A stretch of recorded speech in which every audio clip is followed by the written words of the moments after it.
Breaking news చూస్తున్నాం. తెలంగాణ వ్యాప్తంగా గ్రామ పంచాయతీ పెండింగ్ బిల్లులను ఎట్టకేలకు సర్కార్ మంజూరు చేసింది.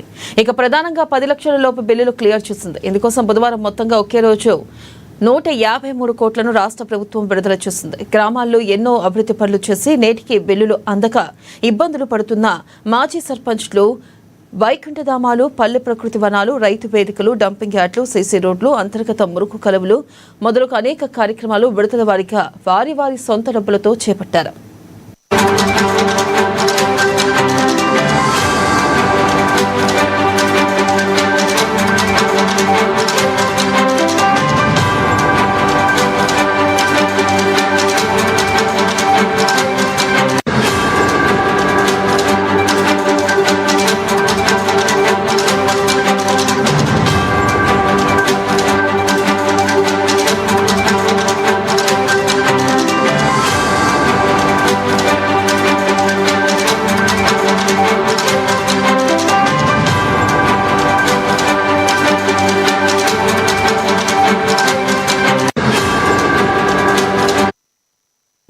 చాలా కష్టపడి గ్రామాలను అభివృద్ధి పదంలో తీసుకెళ్లిన సర్పంచుల బిల్లులు చెల్లింపులో గత ప్రభుత్వం జాప్యం చేయడంతో ఇబ్బందులు ఎదుర్కొంటున్నారు. అయితే ఈ క్రమంలోనే పెండింగ్ బిల్లుల విషయమై ప్రభుత్వానికి పలుమార్లు వినతి పత్రాలు అందించినా కాగితాలకే పరిమితమయ్యాయి.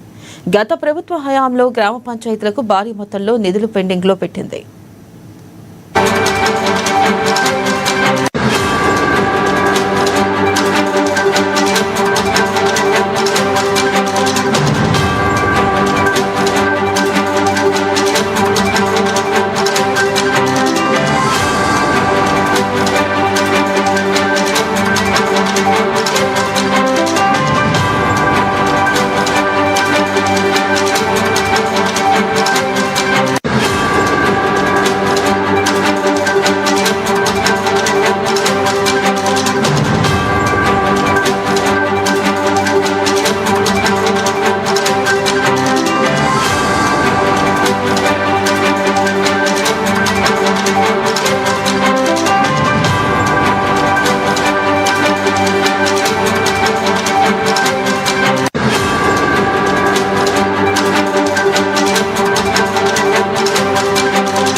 బ్రేకింగ్ న్యూస్ చూస్తున్నాం. తెలంగాణ వ్యాప్తంగా గ్రామ పంచాయతీ పెండింగ్ బిల్లులను ఎట్టకేలకు సర్కార్ మంజూరు చేసింది. ఇక ప్రధానంగా 10 లక్షల లోపు బిల్లులు క్లియర్ చేసింది. ఇందుకోసం బుధవారం మొత్తంగా ఒకే రోజున 153 కోట్లను రాష్ట్ర ప్రభుత్వం విడుదల చేసింది. గ్రామాల్లో ఎన్నో అభివృద్ధి పనులు చేసి నేటికి బిల్లులు అందకే ఇబ్బందులు పడుతున్న మాజీ సర్పంచ్లు, వైకుంఠధామాలు, పల్లె ప్రకృతి వనాలు, రైతు వేదికలు, డంపింగ్ యార్డులు, సీసీ రోడ్లు, అంతర్గత మురుకు కాలువలు మొదలగు అనేక కార్యక్రమాలు విడుదల వారీగా వారి సొంత డబ్బులతో చేపట్టారు. ఇక చాలా కష్టపడి గ్రామాలను అభివృద్ధి పదంలో తీసుకెళ్లిన సర్పంచుల బిల్లుల చెల్లింపుల్లో గత ప్రభుత్వం జాప్యం చేయడంతో ఇబ్బందులు ఎదుర్కొంటున్నారు. ఈ క్రమంలోనే పెండింగ్ బిల్లుల విషయమై ప్రభుత్వానికి పలుమార్లు వినతి పత్రాలు అందించినా కాగితాలకే పరిమితమయ్యాయి. గత ప్రభుత్వం హయాంలో గ్రామ పంచాయతీలకు భారీ మొత్తంలో నిధులు పెండింగ్లు పెట్టింది.